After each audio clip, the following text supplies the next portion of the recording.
পটল ডাল রান্না করব। এখন পটল দিয়ে ডাল রান্না করছি। নমস্কার বন্ধুরা, সবাইকে ভালো আছেন সবাই। মুসুর ডাল দিচ্ছি পটলের সঙ্গে, তারপর পটলগুলোকে ভেজে নিচ্ছি তেল দিয়ে। গরম তেলের সঙ্গে পটল ভেজে নিচ্ছি। পটল ফ্রাই করে তারপর চাপাচ্ছি উনুনে, পটল ডাল রান্না করছি। কাঁচা লঙ্কা দিয়ে দেবো।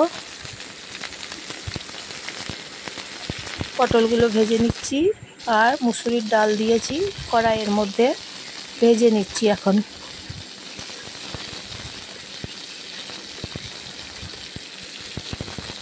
ভাজা হয়ে গেলে তারপর জল দিচ্ছি।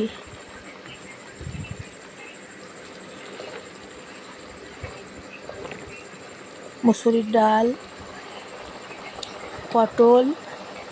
পটল ডাল রান্না করছি। কাঁচা লঙ্কা দিচ্ছি। পটল ডাল ফুটছে এখন। ভালো রেসিপি। এখন আর নুন দিচ্ছি কড়াইয়ে। এখন গ্রীষ্মকালে পটল উঠেছে, হলুদ গুঁড়ো দিচ্ছি। গ্রীষ্মকালে এখন পটল পাওয়া যাচ্ছে।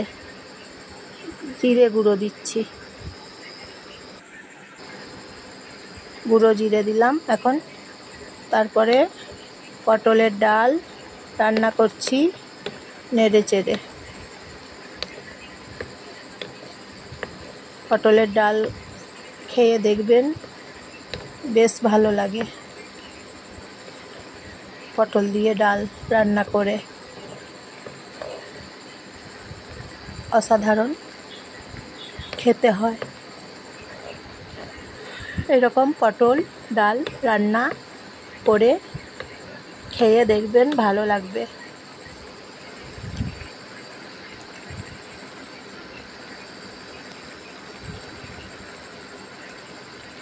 পটলগুলো সেদ্ধ হয়ে যাবার পরে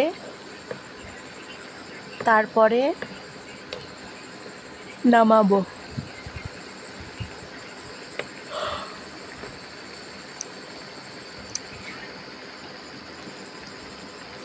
ফুটছে পটলের ডাল।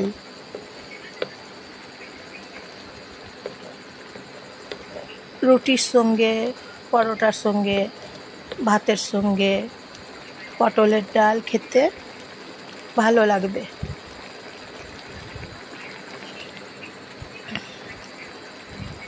পটলের ডাল খাবেন, তারপর বলবেন কেমন লাগছে। আমি জানি যে খুব সুন্দর লাগছে খেতে এরকম পটলের ডাল। আর আমি দিচ্ছি এখন গোলমরিচ গুঁড়ো।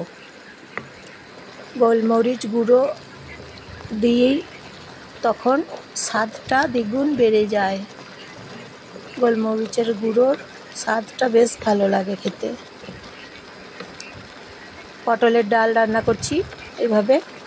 আর আপনারাও খাবেন, বানাবেন পটলের ডাল। এই যে দেখুন, পটলের ডাল রান্না করে নিলাম পটলের ডাল রান্না। এই রেসিপিটা খুব সুন্দর হয়। পটলের ডাল রান্না খেতে